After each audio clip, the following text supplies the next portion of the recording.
சென்னை எழும்பூரில் போராட்டத்தில் ஈடுபட்ட இடைநிலை ஆசிரியர்கள் குண்டுகட்டாக கைது.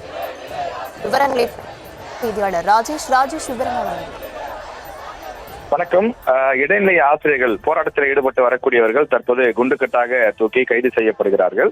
குறிப்பாக சம வேலைக்கு சம ஊதியம் வேண்டும் என்று கோரி இடைநிலை ஆசிரியர்கள் இன்று 14வது நாளாக போராட்டத்தில் ஈடுபட்டு வருகிறார்கள்.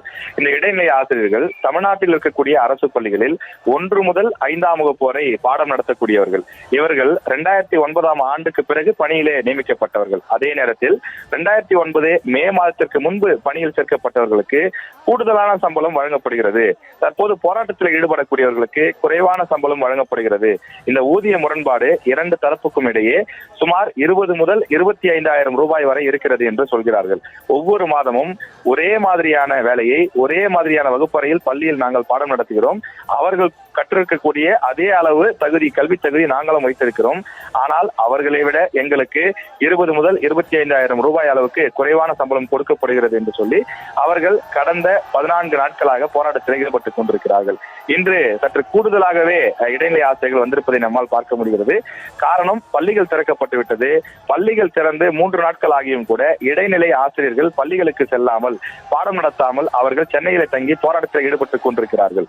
இதனால் பள்ளிக்கல்வித்துறை அதிகாரிகள் அவர்களை இனிமேல் உங்களுக்கான அவகாசத்தை வழங்க முடியாது, நீங்கள் உடனே பள்ளிக்கு செல்ல வேண்டும், இல்லை என்றால் நாங்கள் உங்களுக்கு ஆப்சன்ட் போட்டு சம்பளத்திலே அந்த பணத்தை பிடித்தம் செய்து விடுவோம் என்று நேற்றைய தினம் ஒரு பெரிய உத்தரவை பிறப்பித்திருந்தார்கள். இதனால் ஆசிரியர்கள் மத்தியிலே கொந்தளிப்பு ஏற்பட்டு அவர்கள் மொத்தமாக தற்போது போராட்டத்திலே குதித்திருக்கின்றார்கள். இந்த இடத்திலே மட்டும் சுமார் 2000க்கும் மேற்பட்ட ஆசிரியர்கள் வந்து குவிந்திருக்கிறார்கள். தற்போது போராட்டத்தில் ஈடுபட்டிருக்கக்கூடிய ஆசிரியர்கள் எல்லாம் கைது செய்யப்பட்டு அருகில் இருக்கக்கூடிய மண்டபங்களுக்கு அவர்கள் அழைத்து செல்லப்படுகிறார்கள். தொடர்ந்து இந்த இடத்தில் காவலர்கள் குவிக்கப்பட்டிருக்கக்கூடிய காரணத்தினாலே தொடர்ந்து ஒரு பதட்டமான ஒரு சூழல் இருக்கின்றது. போக்குவரத்து நெரிசலும் ஏற்பட்டிருக்கிறது.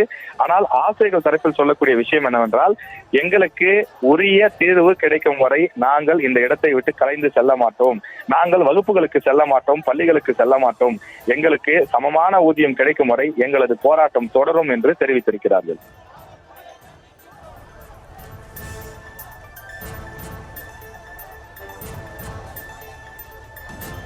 விவரங்களுக்கு நன்றி ராஜேஷ்.